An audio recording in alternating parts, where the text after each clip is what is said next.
ලෝකේ රස්සා දෙන්නේ කවුද? ඔබ රස්සාවක් කරනවා. මොනවටද රස්සා දෙන්නේ? කවුද රස්සා දෙන්නේ? රස්සා මවන්න, රස්සා නිෂ්පාදකයා, රැකියා බිහි කරන්න කවුද කියලා හෙව්වොත් ව්‍යවසායකයා. දේශීය ව්‍යවසායකයෝ ඉන්නවා. නැත්නම් අපේ රටේ ව්‍යවසායකයෝ ඉන්නවා. අනිත් අයට අපි කියනවා ගෝලීය ව්‍යවසායකයෝ. නැත්නම් අපි කියනවා ග්ලෝබල් ඔන්ටර්ප්‍රෙනර්ස්ලා කියලා. ජාත්‍යන්තර ව්‍යවසායකයෝ කියන්නේ එකක්, ගෝලීය ව්‍යවසායකයෝ කියන්නේ තව එකක්. ජාත්‍යන්තර ව්‍යවසායකයෝ කියන්නේ රටවල් කීපයක ව්‍යවසායකයෝ. අපි කියනවා ජපානයේ, ඉන්දියාවේ, ඊළඟට පිලිපීනේ. රටවල් තුනක නම් මම කිව්වා. එහෙනම් රටවල් තුන නම් අපි ඒගොල්ලන්ට කියන්නේ ජාත්‍යන්තර ව්‍යවසාය. ලෝකෙ පිළිගත් රටවල්. එක්සත් ජාතීන්ගේ සංවිධානය පිළිගත් රටවල් තියෙනවා. රෙජිස්ටර් වෙච්ච රටවල් තියෙනවා 180ක්. මේ 180ම අපි එකට එකතු කරලා කතා කළොත් අපි ඒකට කියනවා ගෝලීය කියලා. එහෙනම් අපි අද කතා කරන්නේ ජාත්‍යන්තර ව්‍යවසායකත්වය නෙමෙයි, ගෝලීය ව්‍යවසාය. එහෙනම් මේ ලෝකෙම ගත්තොත් වැඩිම රස්සා දීලා තියෙන කෙනා කවුද කියලා අහුවොත් රස්සා දෙන්නේ රස්සා කරන කෙනෙක්. CEO කෙනෙක් කම්පැනි එක. නෑ. රස්සා දෙන්නේ, රැකියා දෙන්නේ කවුද? ව්‍යවසායකෙක්මයි. වෙනත් පිළිතුරක් නොමැත. එහෙනම් ලෝකේ කවුද වැඩිපුරම රස්සා දීලා තියෙන්නේ? ව්‍යවසායකයෝ. එහෙනම් කවුද මේ ජගතා? ලෝක බලවතා කවුද එතකොට? රස්සා දෙන රටක් විදියට කතා කරන්න පුළුවන්ද? නැහැ. පුද්ගලයෙක් විදියට. එහෙනම් මේ පුද්ගලයා දානම ආයතනයක්. එහෙනම් ඒ ආයතනය හරහා තමයි මේ රස්සා දෙන්නේ. එහෙනම් කවුද මේ කෙනා? නැත්තම් කවුද මේ ආයතනය? ආයතනය තමයි ලෝකේ මේ පුද්ගලයෙක් විදියට ගත්තොත් මේ පුද්ගලයා පටන් ගත්තේ කොහොමද කියලා හොයලා බැලුවොත් මේ පුද්ගලයා මොකද කළේ?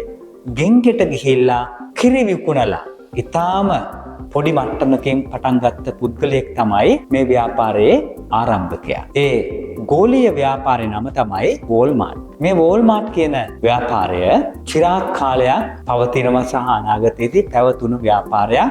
රැකියා මවපු ප්‍රමාණය ගත්තොත් අද වෙනකොට ලක්ෂ 23ක් එහෙම නැත්නම් 2.3 මිලියන් රස්සා දීලා තියෙනවා. අපේ පැවතුණු සහ පවතින රජය විසින් මේ වෙනකොට රාජ්‍යාංශයේ රස්සා දීලා තියෙනවා ලක්ෂ 17ක්. ඒක ලෝකයේත් එක්ක සංසන්දනය කරනකොට, රටේ ජනගහනයත් එක්ක සංසන්දනය කරනකොට අධි මාත්‍රාවක් නැත්නම් අධි රැකියා ප්‍රමාණයක් තමයි මේ රජයේ ආයතනවල ලක්ෂ 17 කියලා කියන්නේ. එතකොට ලක්ෂ 17 ඉලක්කමත් එක්ක ලස්සන කතාවක් අපේ ලංකාවේ තියෙනවා. ඒතකොට රජයේ රැකියා ලක්ෂ 17යි, සමෘද්ධි හෝ අස්වැසුම ගන්න සහනාධාර ලබන්නොත් ඉන්නවා පවුල් ලක්ෂ 17ක්. බලන්න කොහොමද සංසන්දනය කියලා. ලක්ෂ 17 තව උත්තරයක් තියෙනවා ලෝකෙ පැත්තෙන් ගත්තොත්. චීනයේ සිරකරුවොත් ඉන්නවා ලක්ෂ 17ක්. එහෙනම් චීන සිරකරුවෝ ලක්ෂ 17යි. අනිත් පැත්තෙන් සමෘද්ධි හෝ අස්වැසුමලාදීන් ලක්ෂ 17යි.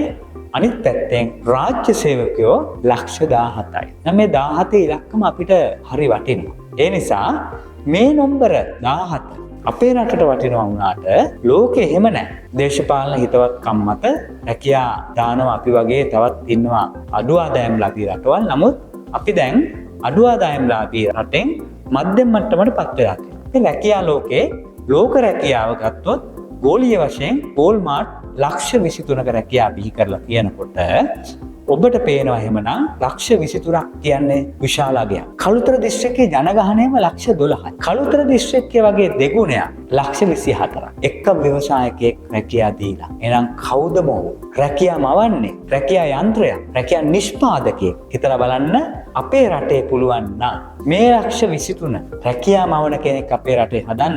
ඔබ දන්නවද ලංකාවේ තාරුණ්‍ය කොච්චරද ඉන්නේ කියලා? ජනගහනයෙන් 25%යි. අනිත් පැත්තෙන් කියනවා නම් ලක්ෂ 23ක තාරුණ්‍යයක් අපේ රටේ. මේ ඉලක්කම් බලන්න සමාන වෙන හැටි. වෝල්මාර්ට් රස්සා දීලා තියෙනවා ලක්ෂ 23ක්. මේ වෝල්මාර්ට් අපේ රටේ ඉපදුනා නම්, එයා අපේ රටේ රස්සා දුන්නා නම් කළුතර දිස්ත්‍රික්ක වගේ දෙගුණයකට රස්සා දෙනවා අය. ඒ දෙගුණය කියලා කියන්නේ ලංකාවේ සමස්ත තරුණ පරිපූර්ණ. වෝල්මාර්ට් කෙනෙකුට පුළුවන් අපේ රටේ විරැකියාව නැත්තටම නැති කරන්න. දැන් අපේ රටේ විරැකියා අනුපාතය 4%ක් වෙනවා. 4%ට බෙහෙතක් දෙන්න පුළුවන් කාටද?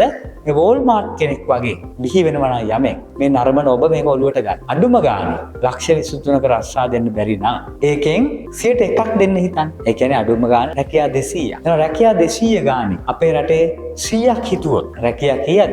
23000ක්. 1000ක ඉතුරු 2,10,000. ඒ ක්‍රමයටවත් අපි හිතමු අඩු ගානේ රැකියා මම මවන යන්ත්‍රයක් වෙන. අලුතෙන් පටන් ගන්න ඉන්න කෙනෙක් වෙන්න පුළුවන්. එහෙම නැත්නම් ව්‍යාපාරයක් කරන කෙනෙක් වෙන්න පුළුවන්. එහෙනම් රැකියා ලෝකයේ ජයටම කරා යන්නේ කවුද? සේවකයන් වැඩි වෙන තරමට, රැකියාලාභීන් වැඩි වෙන තරමට ඔබේ ව්‍යාපාරයේ ආදායම වැඩි වෙනවා. එහෙනම් ලෝකතලයේ ලංකාවේ බැබලෙන ව්‍යවසායකයෙක් නැත්නම් බැබලෙන ආයතනයක් බවට පත් වෙනවා කියන එක අපි හැමෝම දන්න කරුණක්. ඒ නිසා ඔබත් හිතන්න අනාගතයේදී ඔබ තනියෙන් නෙමෙයි ව්‍යාපාරයක් කරන්න, තවත් මහා පිරිසක් සමගයි මම මේක කරන්නේ. එහෙනම් රැකියා ලෝකයට රස්සා ගන්න බලන් ඉන්න අයට මම තෝතැන්නක් හදනවා. ඒක තමයි ව්‍යවසායකයාගේ අරමුණ. එහෙනම් ඉදිරියේදීත් අපි බලමු කොහොමද මේ රැකියා යන්ත්‍රයක් වෙන්නේ, කොහොමද මම රැකියා මවන්නේ වෙන්නේ කියන එක අපි ඉදිරියේදීත් කතා කරමු. ඒ නිසා මෙවැනි වැඩසටහන් ඔබත් නරඹන්න බලාපොරොත්තු වෙනවා නම් අපේ channel එකට ඔබ subscribe කරන්න. ඒ වගේම ඔබේ යෝජනා මොනවා හරි තියෙනවා නම් චෝදනා ඕනම දෙයක් අපි බොහොම ධනාත්මකව බලාපොරොත්තු වෙනවා. ඉදිරියේදී අපි බලාපොරොත්තු වෙනවා මේ වගේ වැඩසටහන් නරඹන පිරිස එකතු කරලා නොමිලේ වැඩමුළු පවා විවිධ පළාත් පදනම් කරගෙන ලංකාවේ විද්වතුන් සම්බන්ධ කරගෙන වැඩසටහන් මාලාවක් අපි කරන්න බලාපොරොත්තු වෙනවා. ඒ නිසා නිරතුරුවම අපේ channel එකත් එක්ක රැඳී ඉන්න කියලා ආරාධනා කරනවා.